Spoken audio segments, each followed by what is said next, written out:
জানিয়ে দিব এই মুহূর্তে আমাদের হাতে এসেছে বাংলাদেশের গুরুত্বপূর্ণ আপডেট সংবাদের শিরোনাম। শুরুতেই থাকছে শেখ হাসিনাকে ফেরত পাঠানোর বিষয়ে ভারত এখনও ইতিবাচক সাড়া দেয়নি বলছে পররাষ্ট্র উপদেষ্টা। এবারে থাকছে -4 ফর্মুলা দিচ্ছে স্বৈরাচারের দোসরেরা বলছে প্রেস সচিব। এদিকে এভার কেয়ারে পৌঁছেছেন জোবাইদার রহমান। আরও জানাবো রবিবার লন্ডনে নেওয়া হতে পারে বেগম খালেদা জিয়াকে। সব শেষে জানিয়ে দিব পুতিনকে গীতা উপহার দিলেন মোদি। এতক্ষণ শুনছিলেন হাতে থাকা গুরুত্বপূর্ণ আপডেট সংবাদের শিরোনাম, এবারে বিস্তারিত। তবে তার আগে অনুরোধ রইল ভিডিওটিতে একটি লাইক এবং কমেন্ট করে জানিয়ে দিন ভিডিও সম্পর্কে আপনার মূল্যবান মতামত। আরও জানিয়ে দিন ভিডিওটি কোথা থেকে দেখছেন বা কোন জেলা থেকে দেখছেন।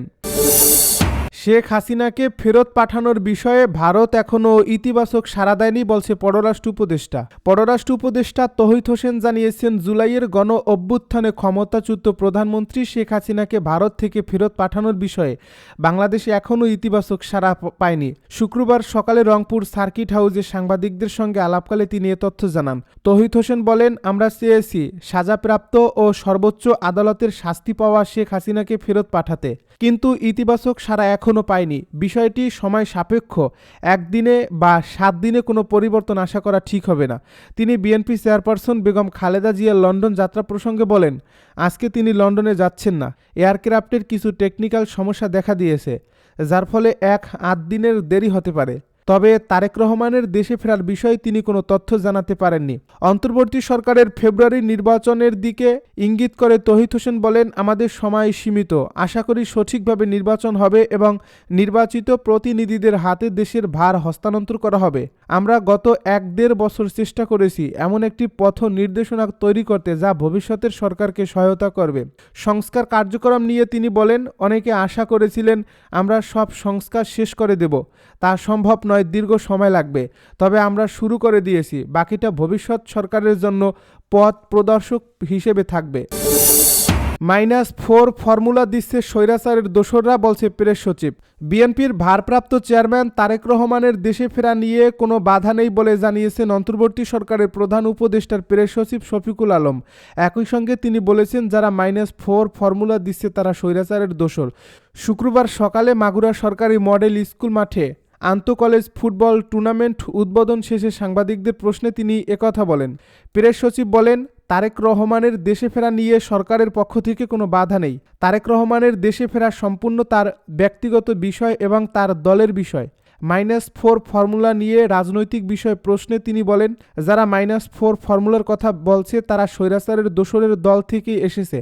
সরকারের পক্ষ থেকে কখনোই -4-এর কোনো কথা বলা হয়নি। যিনি মাইনাস হয়েছেন তিনি হত্যাযোগ্য অপরাধের কারণে মাইনাস হয়েছেন। প্রেস সচিব নির্বাচন প্রসঙ্গে বলেন, 15 ফেব্রুয়ারির মধ্যে নির্বাচন অনুষ্ঠিত হবেই, কোনো শক্তি নেই নির্বাচন প্রতিহত করার। সকল দলের অংশগ্রহণে একটি সুষ্ঠু ও সুন্দর নির্বাচন অনুষ্ঠিত হবে।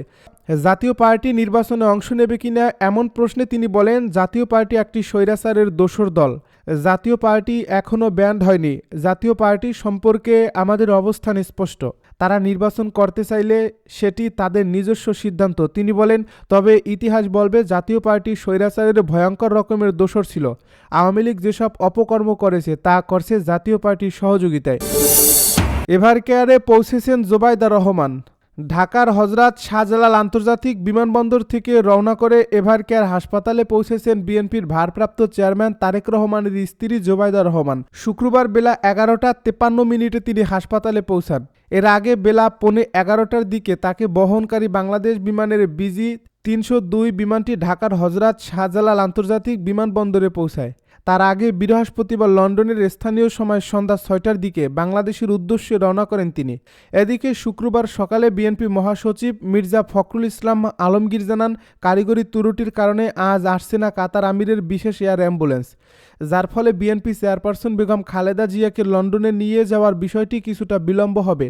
তিনি বলেন, যদি বেগম খালেদা জিয়ার শারীরিক অবস্থা বিদেশ যাত্রার উপযুক্ত থাকে এবং মেডিকেল বোর্ড সিদ্ধান্ত দেয়, তাহলে আগামী রোববার তিনি উন্নত চিকিৎসার জন্য দেশ ছাড়বেন।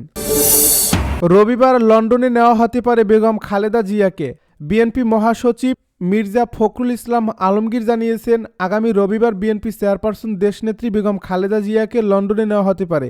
বিএনপি মিডিয়া সেলের ফেসবুক পেজে আজ শুক্রবার সকাল 10টায় জানানো হয়, কাতারের আমিরের পাঠানো বিশেষ এয়ার অ্যাম্বুলেন্স এখনও না পৌঁছানোয় বেগম খালেদা জিয়াকে লন্ডনে নেওয়ার প্রক্রিয়াটি কিছুটা পিছিয়ে যাচ্ছে। বিএনপি নেতা মির্জা ফখরুল বলেন, কারিগরি ত্রুটির কারণে এয়ার অ্যাম্বুলেন্স শুক্রবার আসছে না।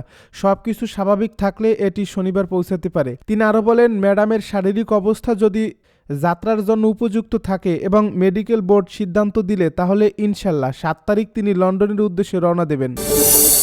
পুতিনকে গীতা উপহার দিলেন মোদি। রাশিয়ার প্রেসিডেন্ট ভ্লাদিমির পুতিনকে রুশ ভাষায় অনুবাদকৃত গীতা উপহার দিয়েছেন ভারতের প্রধানমন্ত্রী নরেন্দ্র মোদি। বৃহস্পতিবার মাইক্রো ব্লগিং সাইট এক্সে এ নিয়ে একটি পোস্ট দেন মোদি। এতে তিনি লিখেছেন, রুশ প্রেসিডেন্ট পুতিনকে 1 কপি গীতা উপহার দিয়েছি। বিশ্বব্যাপী লাখ লাখ মানুষকে অনুপ্রেরণা দেয় গীতা। শুক্রবার এনডিটিভির এক প্রতিবেদন থেকে এই তথ্য জানা যায়।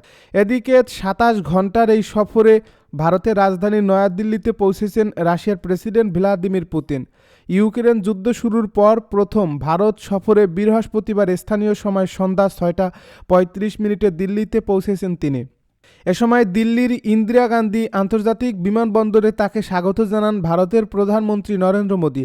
সেখানে তাকে লাল গালিচা সংবর্ধনা দেওয়া হয়।